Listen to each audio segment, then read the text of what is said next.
The Ring of Thoth by Sir Arthur Conan Doyle. Mr. John Vansittart Smith, F.R.S., of 147A Gower Street, was a man whose energy of purpose and clearness of thought might have placed him in the very first rank of scientific observers. He was the victim, however, of a universal ambition which prompted him to aim at distinction in many subjects rather than pre eminence in one. In his early days he had shown aptitude for zoology and for botany, which caused his friends to look upon him as a second Darwin. But when a professorship was almost within his reach, he suddenly discontinued his studies and turned his whole attention to chemistry. Here his researches upon the spectra of metals had won him his fellowship in the Royal Society, but again he played the coquette with his subject, and after a year's absence from the laboratory he joined the Oriental Society and delivered a paper on the hieroglyphic and demotic inscriptions of El Kab, thus giving a crowning example both of the versatility and of the inconsistency of his talents. The most fickle of wooers, however, is apt to be caught at last, and so it was with John Vansittart Smith. The more he burrowed his way into Egyptology, the more impressed he became by the vast field which it opened to the inquirer, and by the extreme importance of a subject which promised to throw light upon the first germs of human civilization and the origin of the greater part of our arts and sciences. So struck was Mr. Smith that he straightway married an Egyptological young lady who had written upon the sixth dynasty, and having thus secured a sound base of operations, he set himself to collect materials for a work which should unite the research of Lepsius and the ingenuity of Champollion. The preparation of his magnum opus entailed many hurried visits to the magnificent Egyptian collections of the Louvre, upon the last of which, no longer ago than the middle of last October, he became involved in a most strange and noteworthy adventure. The trains had been slow and the Channel had been rough, so that the student arrived in Paris in a somewhat befogged and feverish condition.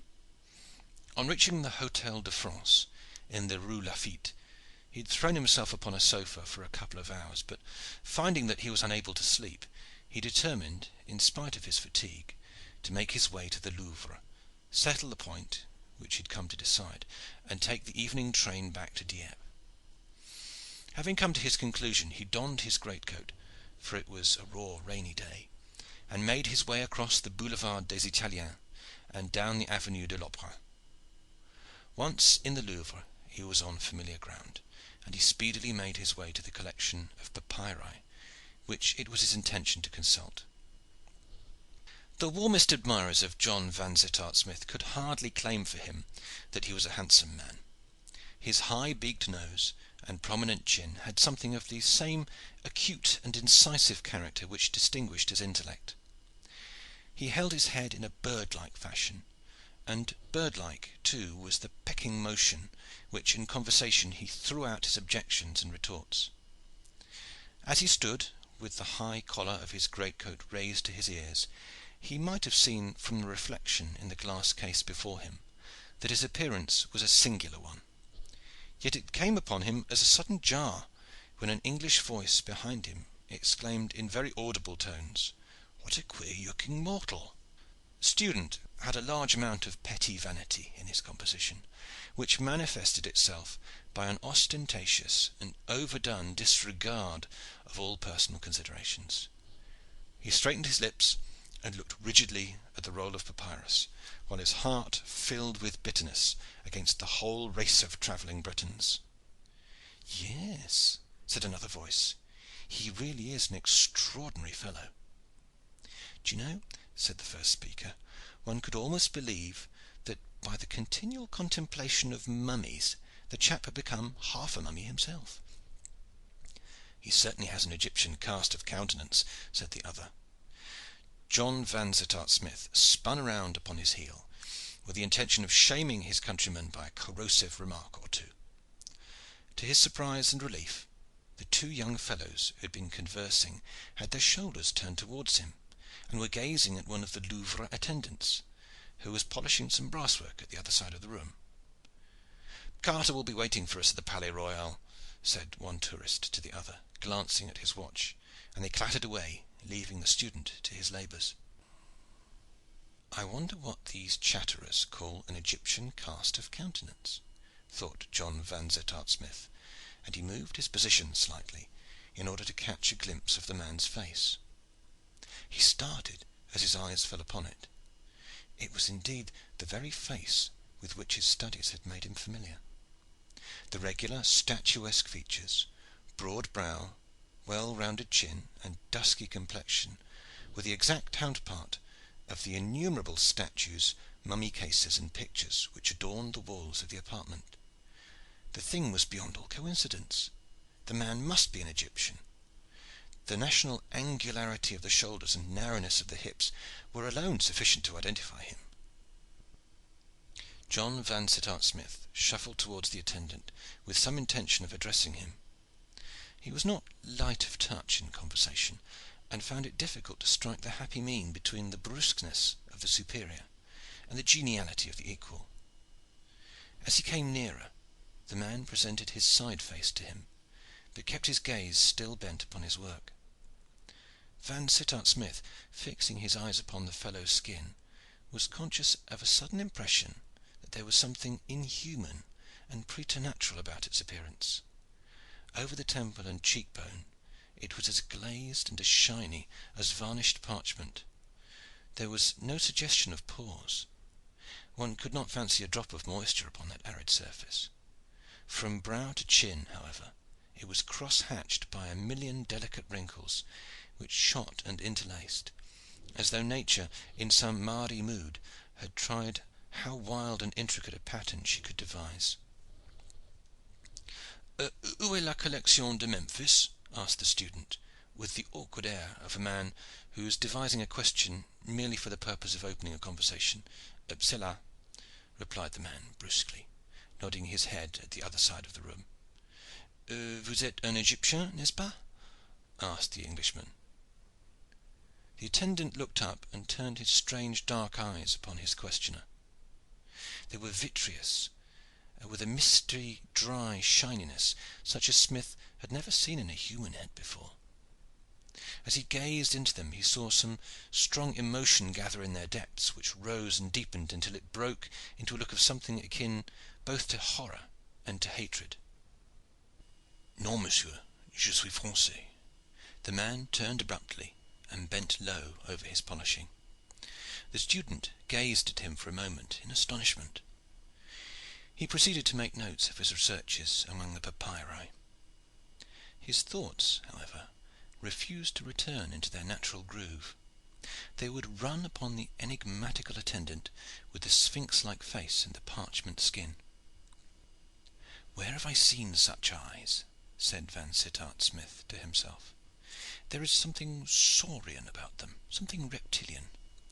There's the membrana nictitans of the snakes," he mused, bethinking himself of his zoological studies. "It gives a shiny effect, but there was something more here.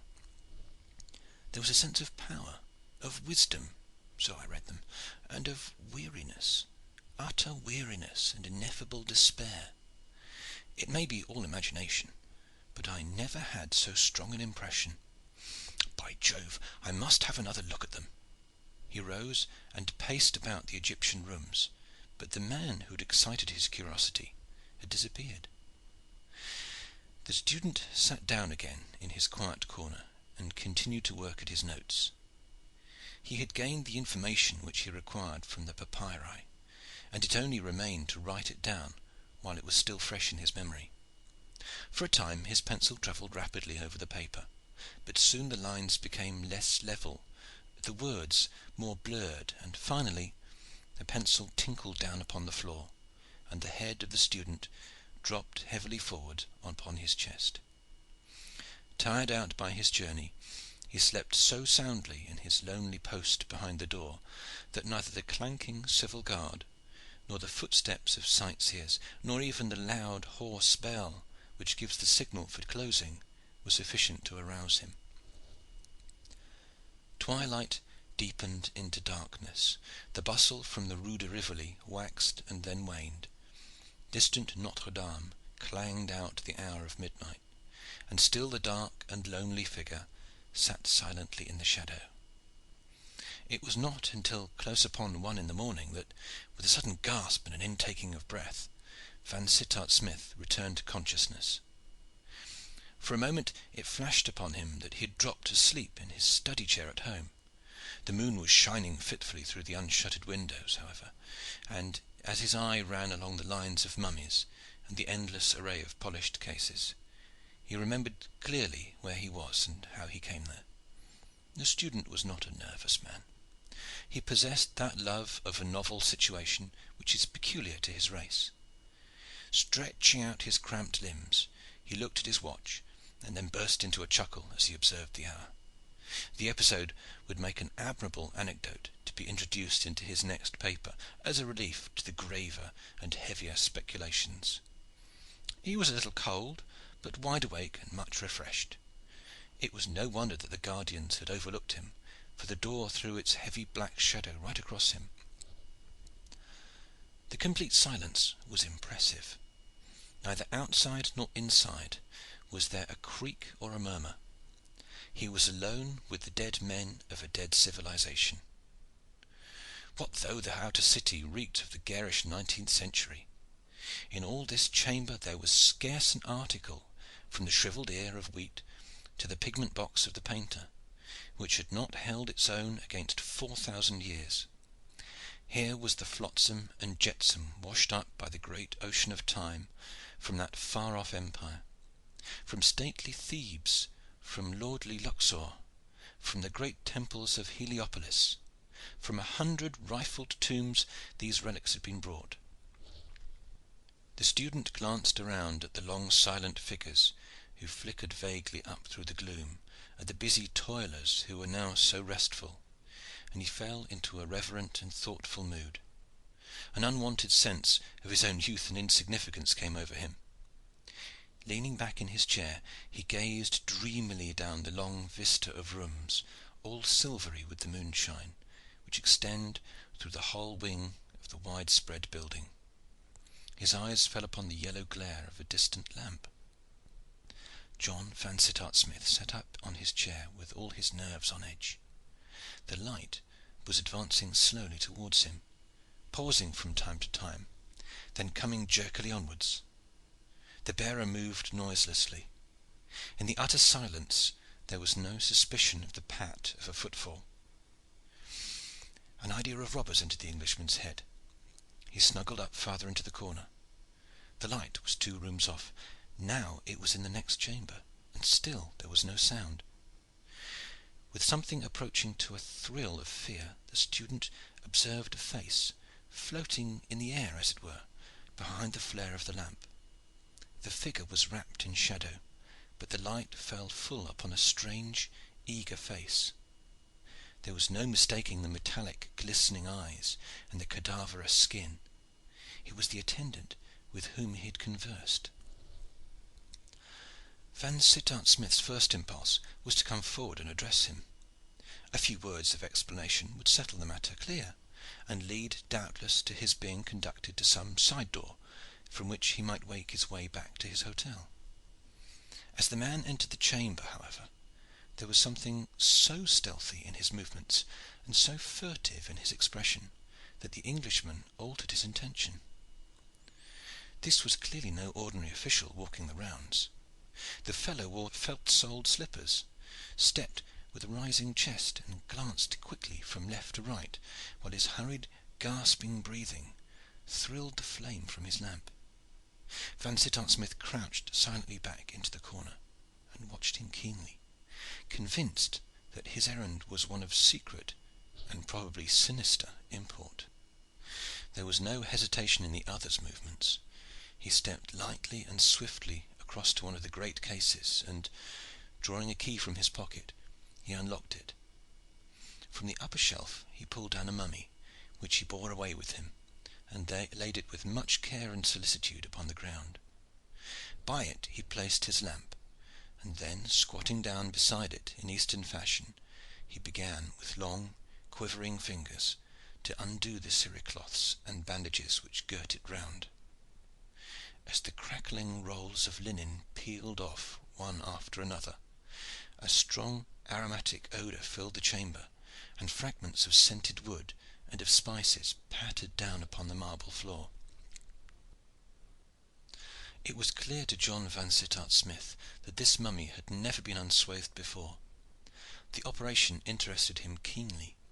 He thrilled all over with curiosity, and his bird-like head protruded further and further from behind the door. When, however, the last roll had been removed from the 4,000-year-old head, it was all that he could do to stifle an outcry of amazement. First, a cascade of long, black, glossy tresses poured over the workman's hands and arms. A second turn of the bandage revealed a low white forehead with a pair of delicately arched eyebrows. A third uncovered a pair of bright, deeply fringed eyes, and a straight, well-cut nose, while a fourth at last showed a sweet, full, sensitive mouth and a beautifully curved chin. The whole face was one of extraordinary loveliness, save for the one blemish that in the centre of the forehead there was a single irregular coffee-coloured splotch. It was a triumph of the embalmer's art. Vansittart Smith's eyes grew larger and larger as he gazed upon it, and he chirruped in his throat with satisfaction. Its effect upon the Egyptologist was as nothing, however, compared with that which it produced upon the strange attendant. He threw his hands up into the air, burst into a harsh clatter of words, and then, hurling himself down upon the ground beside the mummy, he threw his arms around her and kissed her repeatedly upon the lips and brow. "Ma petite," he groaned in French, "ma pauvre petite." His voice broke with emotion, and his innumerable wrinkles quivered and writhed, but the student observed in the lamplight that his shining eyes were still dry and tearless as two beads of steel. For some minutes he lay with a twitching face, crooning and moaning over the beautiful head. Then he broke into a sudden smile, and said some words in an unknown tongue, and sprang to his feet with the vigorous air of one who has braced himself for an effort. In the centre of the room there was a large circular case, which contained, as the student had frequently remarked, a magnificent collection of early Egyptian rings and precious stones. To this the attendant strode, and, unlocking it, threw it open. On the ledge at the side he placed his lamp, and beside it a small earthenware jar which he had drawn from his pocket.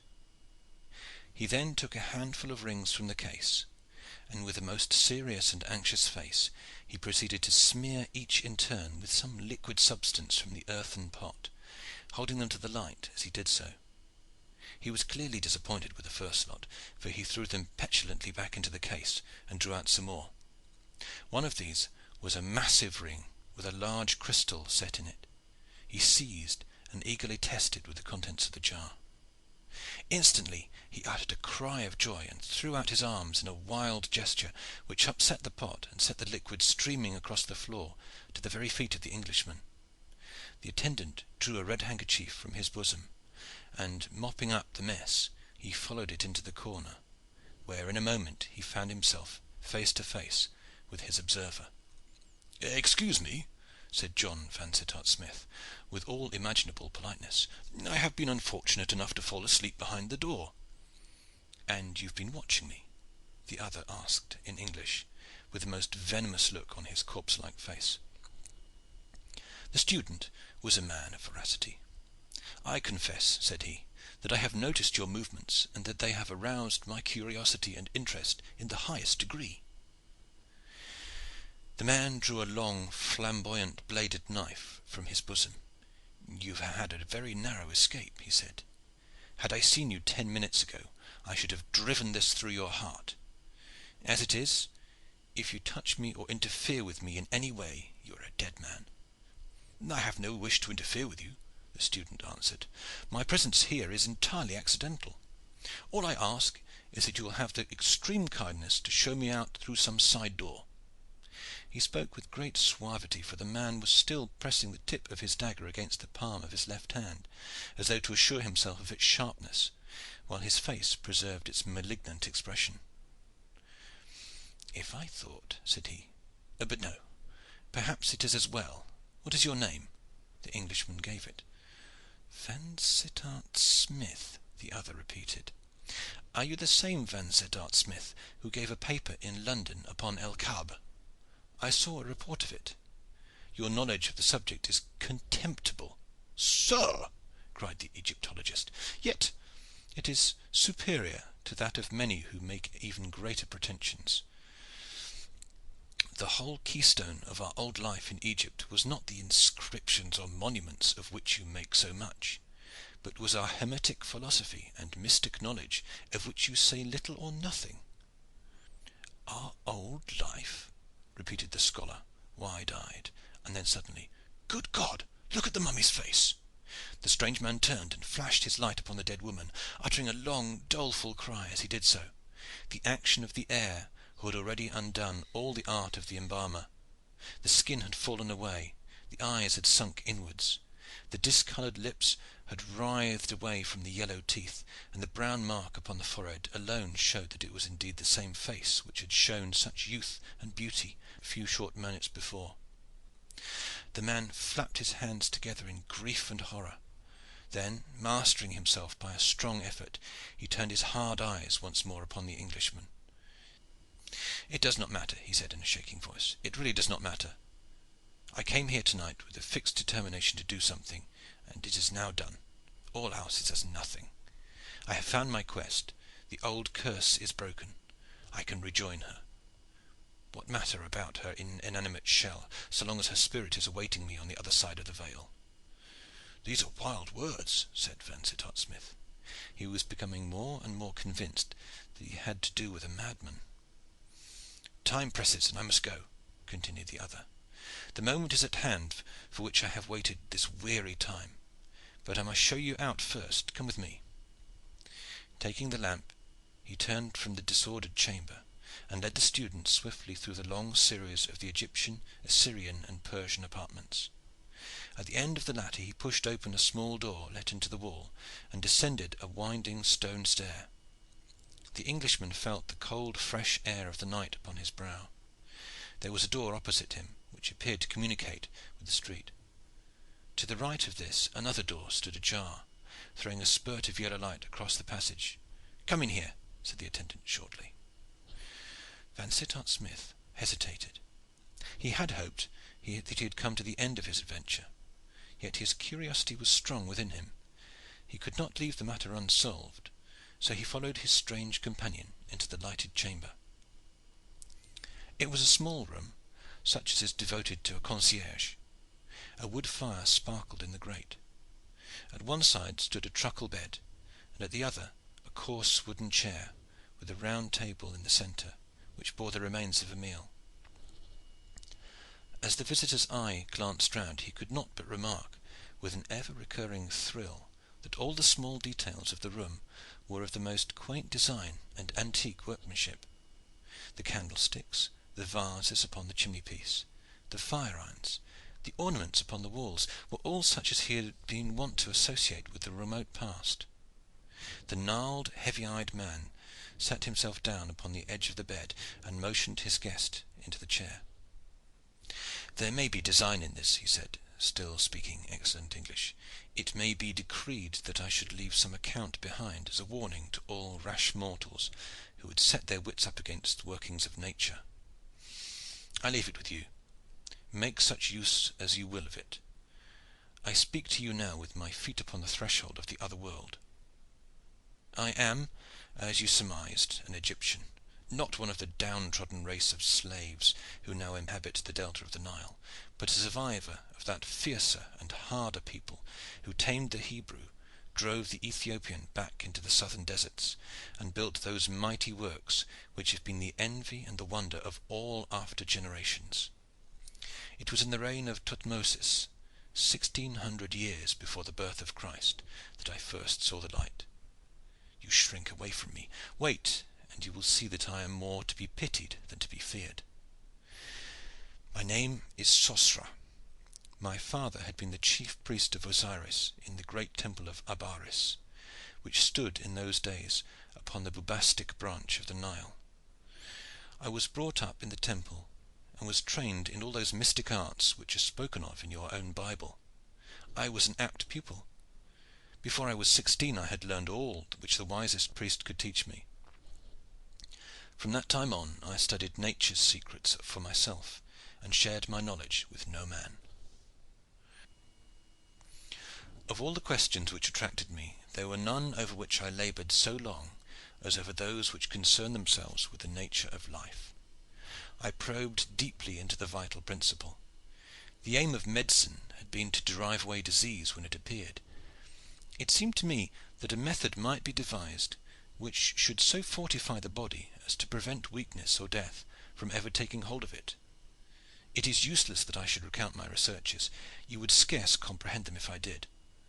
They were carried out partly upon animals, partly upon slaves, and partly on myself. Suffice it that their result was to furnish me with a substance which, when injected into the blood, would endow the body with strength to resist the effects of time, of violence, or of disease. It would not, indeed, confer immortality, but its potency would endure for many thousands of years. I used it upon a cat, and afterwards drugged the creature with the most deadly poisons. That cat is alive in Lower Egypt at the present moment. There was nothing of mystery or magic in the matter. It was simply a chemical discovery which may well be made again. A love of life runs high in the young. It seemed to me that I had broken away from all human care, now that I had abolished pain and driven death to such a distance. With a light heart I poured the accursed stuff into my veins. Then I looked around for someone whom I could benefit. There was a young priest of Thoth, Parmes by name, who had won my goodwill by his earnest nature and his devotion to his studies. To him I whispered my secret, and at his request I injected him with my elixir. I should now, I reflected, never be without a companion of the same age as myself. After this grand discovery I relaxed my studies to some extent, but Parmes continued his with redoubled energy. Every day I could see him working with his flasks and his distiller in the temple of Thoth, but he said little to me as the result of his labors. For my own part, I used to walk through the city and look around me with exultation as I reflected that all this was destined to pass away, and that only I should remain. The people would bow to me as they passed, for the fame of my knowledge had gone abroad. There was war at this time, and the great king had sent down his soldiers to the eastern boundary to drive away the Hyksos. A governor, too, was sent to Abaris that he might hold it for the king. I had heard much of the beauty of the daughter of this governor, but one day, as I walked out with Parmes, we met her, borne upon the shoulders of her slaves. I was struck with love as with lightning. My heart went out from me. I could have thrown myself beneath the feet of her bearers. This was my woman. Life without her was impossible. I swore by the head of Horus that she should be mine. I swore it to the priest of Thoth. He turned away from me with a brow which was as black as midnight. There is no need to tell you of our wooing. She came to love me even as I loved her. I learned that Parmes had seen her before I did, and had shown her that he too loved her, but I could smile at his passion, for I knew that her heart was mine. The white plague had come upon the city, and many were stricken, but I laid hands upon the sick and nursed them without fear or scathe. She marveled at my daring. Then I told her my secret, and begged her that she would let me use my art upon her. "Your flower shall then be unwithered, Atma," I said. "Other things may pass away, but you and I and our great love for each other shall outlive the tomb of King Chefru." But she was full of timid, maidenly objections. Was it right, she asked? Was it not a thwarting of the will of the gods? If the great Osiris had wished that our years should be so long, would he not himself have brought it about? With fond and loving words I overcame her doubts, and yet she hesitated. It was a great question, she said. She would think it over for this one night. In the morning I should know of her resolution. Surely one night was not too much to ask. She wished to pray to Isis for help in her decision. With a sinking heart and a sad foreboding of evil, I left her with her Taiwan. In the morning, when the early sacrifice was over, I hurried to her house. A frightened slave met me upon the steps. Her mistress was ill, she said, very ill.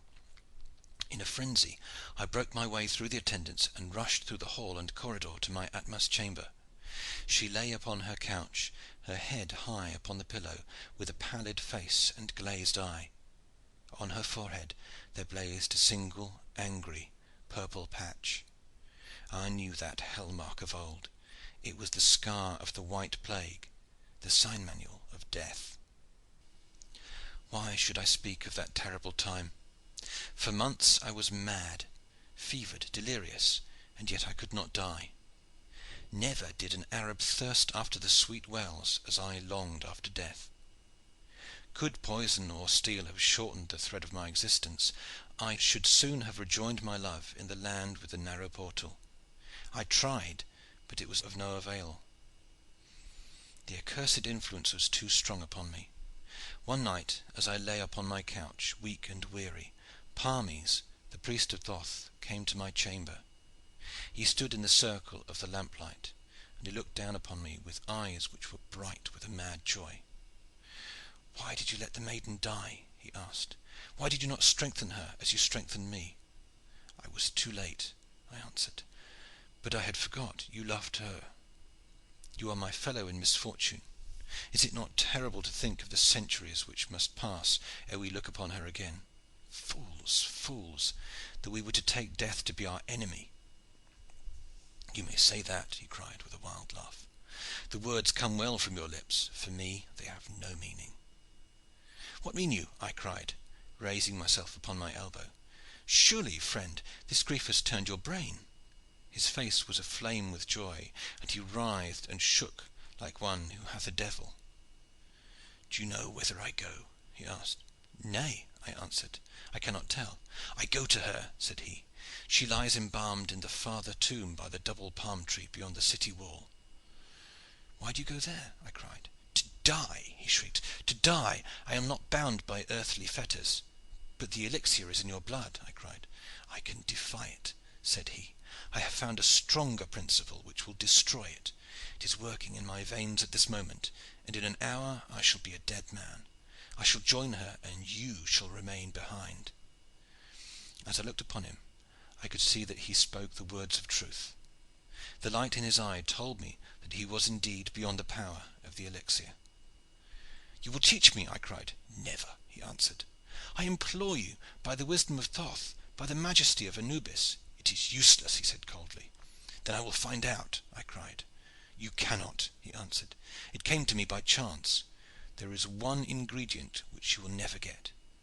Save that which is in the ring of Thoth none will evermore be made." "In the ring of Thoth!" I replied. "Where is the ring of Thoth?" "That you shall never know," he answered. "You won her love. Who has won in the end? I leave you to your sordid earthly life. My chains are broken. I must go." He turned upon his heel and fled from the chamber. In the morning came the news that the priest of Thoth was dead. My days after that were spent in study. I must find this subtle poison which was strong enough to undo the elixir. From early dawn to midnight I bent over the test tube and the furnace. Above all I collected the papyri and the chemical flasks of the priest of Thoth. Alas, they taught me little. Here and there some hint or stray expression would raise hope in my bosom, but no good ever came of it. Still, month after month I struggled on. When my heart grew faint I would make my way to the tomb by the palm trees. There, standing by the dead casket from which the jewel had been rifled, I would feel her sweet presence, and would whisper to her that I would join her if mortal wit could solve the riddle. Parmes had said that his discovery was connected with the ring of Thoth. I had some remembrance of the trinket. It was a large and weighty circlet, made not of gold but of a rarer and heavier metal brought from the mines of Mount Harbal. Platinum you call it. The ring had, I remembered, a hollow crystal set in it, in which some few drops of liquid might be stored. Now the secret of Parmes could not have to do with the metal alone, for there were many rings of that metal in the temple. Was it not more likely that he had stored his precious poison within the cavity of the crystal? I had scarce come to this conclusion before, in hunting through his papers, I came upon one which told me that it was indeed so, and that there was still some of the liquid unused. But how to find the ring? It was not upon him when he was stripped for the embalmer. Of that I made sure. Neither was it among his private effects. In vain I searched every room that he had entered, every box and vase and chattel that he had owned. I sifted the very sand of the desert in places where he had been wont to walk. But do what I would, I could come upon no traces of the ring of Thoth. Yet it may be that my labors would have overcome all obstacles had it not been for a new and unlooked for misfortune. A great war had been waged against the Hyksos, and the captains of the great king had been cut off in the desert, with all their bowmen and horsemen. The shepherd tribes were upon us like the locusts in a dry year. From the wilderness of Shur to the great bitter lake there was blood by day and fire by night. Abaris was the bulwark of Egypt, but we could not keep the savages back. The city fell. The governor and the soldiers were put to the sword, and I, with many more, was led away into captivity. For years and years I tended the cattle in the great plains by the Euphrates. My master died, and his son grew old, but I was still as far from death as ever. At last I escaped upon a swift camel and made my way back to Egypt. The Hyksos had settled in the land which they had conquered, and their own king ruled over the country.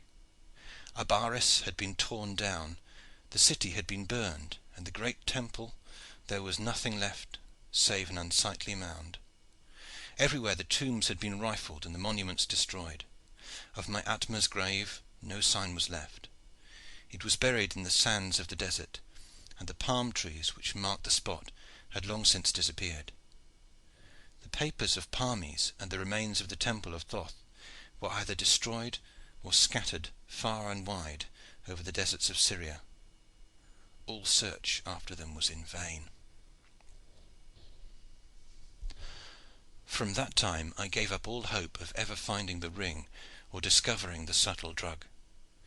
I set myself to live as patiently as might be until the effect of the elixir should wear away. How can you understand how terrible a thing time is, you who have experience only of the narrow course which lies between the cradle and the grave? I know it to my cost, I who have floated down the whole stream of history. I was old when Ilium fell. I was very old when Herodotus came to Memphis. I was bowed down with years when the new gospel came upon earth. Yet you see me much as other men are, with the cursed elixir still sweetening my blood and guarding me against that which I would court. Now at last, I have come to the end of it. I have travelled in all lands, and I have dwelt with all nations. Every tongue is the same to me.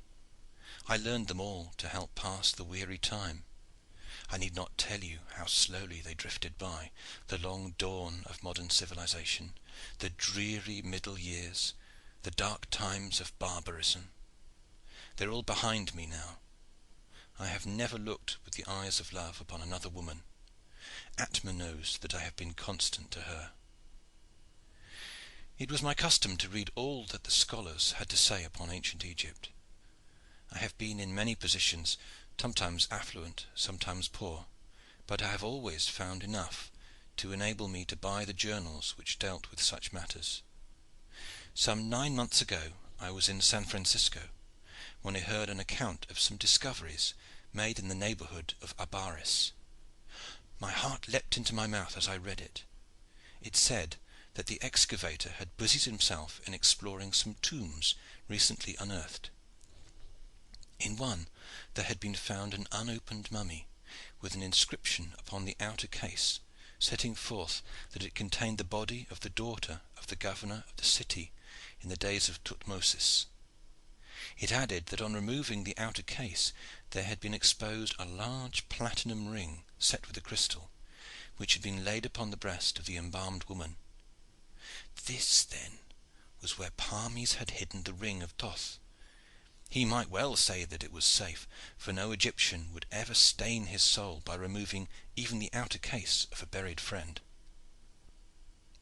That very night I set off from San Francisco, and in a few weeks I found myself once more at Abaris, if a few sand heaps and crumbling walls may retain the name of the great city. I hurried to the Frenchmen who were digging there and asked them for the ring. They replied that both the ring and the mummy had been sent to the Boulak Museum at Cairo. To Boulak I went, but only to be told that Mariette Bey had claimed them and had shipped them to the Louvre. I followed them, and there at last, in the Egyptian chamber, I came, after close upon 4,000 years, upon the remains of my Atma, and upon the ring for which I had sought so long. But how was I to lay hands upon them? How was I to have them for my very own? It chanced that the office of attendant was vacant. I went to the director. I convinced him that I knew much about Egypt. In my eagerness I said too much. He remarked that a professor's chair would suit me better than a seat in the conciergerie. I knew more, he said, than he did. It was only by blundering and let him think that he had overestimated my knowledge that I prevailed upon him to let me move the few effects which I have retained into this chamber. It is my first and my last night here. Such is my story, Mr. Vansittart Smith. I need not say more to a man of your perception. By a strange chance you have this night looked upon the face of the woman whom I loved in those far off days. There were many rings with crystals in the case, and I had to test for the platinum to be sure of the one which I wanted. A glance at the crystal had showed me that the liquid is indeed within it, and that I shall at last be able to shake off that accursed health which has been worse to me than the foulest disease. I have nothing more to say to you. I have unburdened myself. You may tell my story, or you may withhold it at your pleasure. The choice rests with you. I owe you some amends, for you have had a narrow escape of your life this night. I was a desperate man, and not to be balked in my purpose. Had I seen you before the thing was done, I might have put it beyond your power to oppose me or to raise an alarm. This is the door. It leads to the Rue de Rivoli. Good night." The Englishman glanced back. For a moment the lean figure of Sosra the Egyptian stood framed in the narrow doorway. The next the door had slammed, and the heavy rasping of the bolt broke on the silent night. It was on the second day after his return to London that Mr. John Vansittart Smith saw the following concise narrative in the Paris correspondence of the Times. "Curious occurrence in the Louvre. Yesterday morning a strange discovery was made in the principal eastern chamber. The ouvriers who are employed to clean out the rooms in the morning found one of the attendants lying dead upon the floor, with his arms round one of the mummies.